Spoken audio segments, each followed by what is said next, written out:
Y'all, we all make exclusive choices, either or choices. We either be truthful or we'll be dishonest. We'll either be generous or we'll be selfish. We'll either be dependable or we'll be unreliable. We'll either work for a living or we'll try to live off society.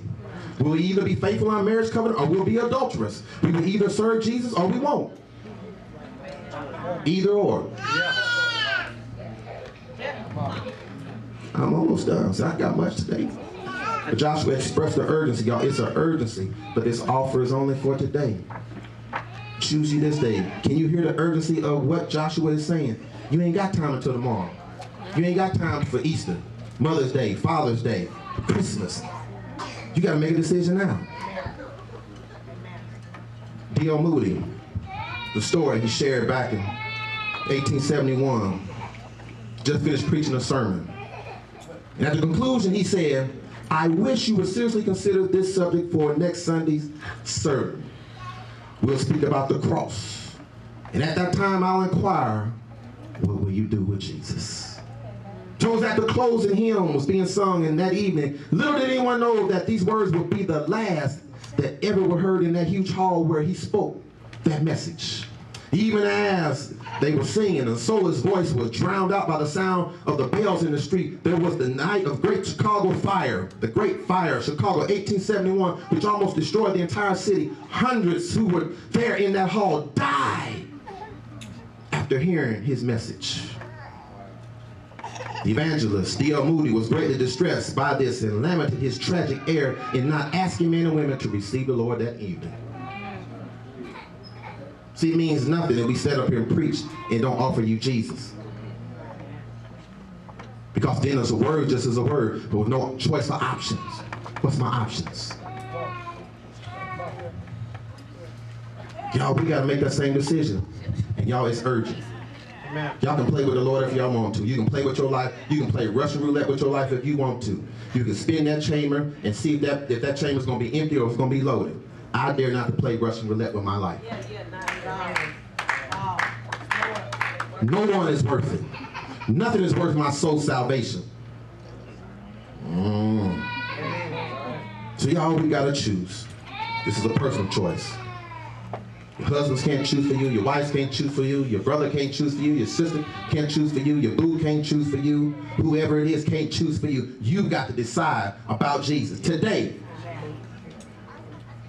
But it's an offer only for today. In closing, I'm done. Mr. George has said this before. Satan called together all the ambassadors, as you want to call it, of hell. Told them he wanted to send one out to earth to aid man and women in the destruction of their souls. Remember that, Minister George? He asked who would volunteer. One came forward. Satan asked, what would you tell the children of men? He said, I will tell them that there is no heaven. Satan responded, they won't believe you. For there's a little bit of heaven in every human heart. And in the end, everyone knows that the right and good must have the victory. Can't go. Another one came forward who was darker and followed in the first and said, if I send you, what would you tell them? He said, I would tell them there is no hell. Satan looked at him with contempt and said, they ain't gonna believe you. Every human heart, there is a conscience, an inner voice that says good will triumph and evil will be defeated. You can't go. They're not going to believe you. Then the one last came forward. He was the darkest of them all. Satan said unto him, if I send you, what would you say to men and women to aid in the destruction of their souls? And he said, I would tell them that there is no hurry. You can go. Satan is trying to deceive that lie into us to say, there is no urgency.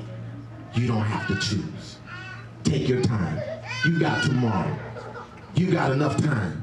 I'm going to wait on you. And we believe it. People die. People live with regrets because they didn't see the urgency of the call of God, the offer that God gave them today. So as I take my seat, a today only offer. Have you made the choice? And if not, what are you waiting for? Do you think you have time? Or are you waiting for something to fall out the sky? Sunday school lesson says we got to obey the Lord.